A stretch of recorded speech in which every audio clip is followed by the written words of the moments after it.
किस तरह घेर के फर्जी, इसका मतलब फर्जी वोट घेर के तो फिर कांग्रेस की पार्टी के जो कार्यकर्ता थे वो फद्दू थे। इतनी बड़ी रैली है, पूरे इंडिया से ऐसे ही आ गए, उनको सपना है। मैं सिद्ध करता हूँ वोट चोरी हुई है। बताइए सर कैसे। और ब्राजील की जो मॉडल थी उसके यहाँ पे 500 जगह नाम आ रहे हैं। मैं एक भी वोट जा फर्जी पड़ जा तो मैं टाइटांग के तरह लिगड़ जाना है। एक भी वोट मकान कोई होता है क्या? हजारों मकान के नंबर 0 बता रहे।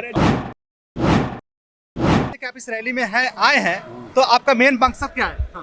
मेरा मकसद, मैं न्यूट्रल हूँ, मैं हरियाणा से हूँ, रविंद्र फोगाट मेरा नाम है जी। है मैं न्यूट्रल तरीके से देखता हूँ हर चीज को। मैं न्यूट्रल तरीके से देखने आया हूँ रैली में। अभी तक देखो, अभी टाइम हो गया 2:15 के करीब हो गया, 2:15 के करीब टाइम हो गया। कोई छोटे मोटे नेता भी आके नहीं बोल रहे हैं स्टेज पे। यही 15-20 हज़ार लोग हैं कम से कम हैं 15-20-25 हज़ार लोग हैं जो इधर उधर घूम रहे हैं। कुछ छोटा मोटा नेता तो आना चाहिए रैली को संबोधित करने। मैं बिल्कुल ना हूँ जी किसी पार्टी की तरफ से। मैं इस बात पर और आक्रोशित हूँ, बल्कि हरियाणा में बोला 25 लाख वोट चोरी हो गए। क्यों करोगे भाई? हरियाणा वाले एक टांग खींच ले 1 मिनट में, एक वोट तो गांव में फर्जी गिर जाओ। और कॉलोनिया में भी लोग आपस में जाने हैं, ठीक है। इस तरह किस तरह घेर के फर्जी, इसका मतलब फर्जी वोट घेर के तो फिर कांग्रेस की पार्टी के जो कार्यकर्ता थे वो फद्दू थे। सारा ने फद्दू बता गया। क्यों फद्दू भाई? न्यू बता गया भाई। एक बात बताओ, अगर जब बूथ पर कार्यकर्ता के एजेंटा के साइन होने लग रहे, हर वोट के ऊपर सहमति होने लग रही, इसका मतलब वह बेकार बता के 1.5 साल बाद आपने बहुत अच्छा बात किया सर। समझ में नहीं आती। ठीक है, आपने बहुत अच्छा बात किया कि एक भी वोट चोरी होती है तो जनता जो है ना मतलब खाल खींच लेगी। गामा में तो खास तौर पर खाल खींच लेगी। एक भी वोट पड़ जाता तो इतना बड़ा जो सभा रखा गया सर, इतना बड़ा जो सभा रखा गया, ये क्यों फिर रखा गया? यही सोचने तो देखने तो आया हूँ मैं। क्यों आए हैं पता नहीं, समझ में नहीं आ रहा मेरा। लेकिन चलो जो भी है, लोकतंत्र है, सबने अपना आवाज उठाने का अधिकार है। हाँ बिल्कुल। सर का कहना है कि एक भी वोट चोरी नहीं हो सकती। हरियाणा में हरियाणा में अरे चोरी हुई है, राहुल गांधी जी ने इसका सबूत दिया है, पूरे देश में सबूत दिया है, चैलेंज किया है।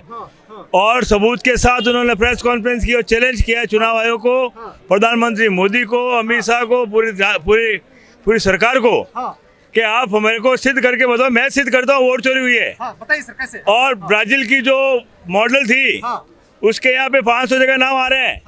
एक आदमी के 100 जगह नाम आ रहे हैं। एक ही बिल्डिंग में 500 वोट हो रहे हैं। एक ही बिल्डिंग में 500 वोट देखिए कि कभी उस बिल्डिंग में जाके जब पता किया तो पता चला कि इस बिल्डिंग में सिर्फ 1 वोट है। अच्छा। और ये 500 लोग है कहाँ के, कौन है? सर आपके सामने इन्होंने बता दिया कि एक बिल्डिंग में जो है ना 500 लोग हैं, तो कहीं ना कहीं तो यही बात हुआ। अरे गांव में ना 0 लिख रहा, कैसे मकान नंबर हमारा गाँव के वोटा का। सुनो तो सर 1 मिनट है। गाँव में एक भी वोट जा फर्जी पड़ जा तो मैं टाइटांग के तरह लिगड़ जाना है। एक भी वोट मकान कोई होता है क्या? हजारों मकान के नंबर 0 बता रहे। और तो इलेक्शन कमीशन ने अपने भाई डाटा को सुधार करना चाहिए। जब कोई भी सवाल किया जाता है तो उसका काउंटर के लिए बीजेपी हमेशा क्यों आगे आ जाती है? चुनाव आयोग क्यों नहीं जवाब दे रहा है? मोदी जी का उन पर कब्जा कर रखा है। जब भी कोई भी सवाल पूछा जाए, समित पात्र आ जाते हैं, कभी स्मृति ईरानी आ जाती है, तो वो बिहार में 45 दिन हो गए, मांग लेते कुछ तो थोड़ा मोड़ा तो मांगते हैं। फीस भर के 10-1 हज़ार रुपए की फीस में लगती है। फीस भर के सब सारा डाटा ले देते हैं उस गांव का, एक वोट का, इलेक्टर वोटर का।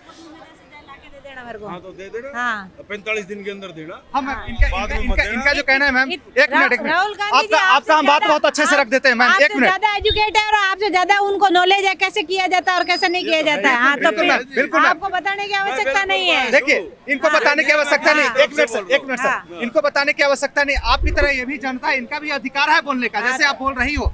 ठीक है, 45 दिन होता है इलेक्शन के बाद की आप आम जनता जाकर के आवाज उठा सकता है। उठा रहे हैं ना, लगातार उठा रहे हैं। बिहार में नहीं उठा रहे हैं आप। किसने कहा नहीं उठा रहे? किसने नहीं उठा रहे? किसने कहा नहीं उठा रहे? किसने कहा नहीं अगर उठा रहे हैं तभी तो इतनी बड़ी रैली है, पूरे इंडिया से ऐसे ही आ गए, उनको सपना है। 10वीं में मेरे बोर्ड में पेपर कम आए, मेरे को कुछ टाइम पीरियड देता है बोर्ड। अगर भाई इस टाइम पे आप अपना फार्म भरोगे, ये उचित प्रक्रिया होती है।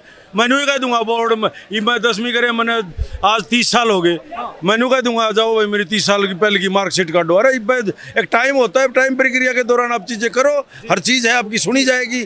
कोर्ट भी खुला है, सारी चीजें हैं। मतलब कहने का मतलब सीधा कि वोट चोरी नहीं होती है। मैं बिल्कुल मानूंगा तो जी। नहीं होता है, बिल्कुल चोरी नहीं होता। ठीक है। हाँ, अरे ये सारा बोलो बीच में, क्या करूँ यार, मेरे समझ में नहीं आ रही कैसे होता है। मैंने बता तो दो। अच्छा, मेरे को हरियाणा वाला ने फद्दू कैसे बता गया 1.5 साल बाद। हाँ। 25 लाख वोट चोरी हो गई, हरियाणा वाले जमा फद्दू ना है।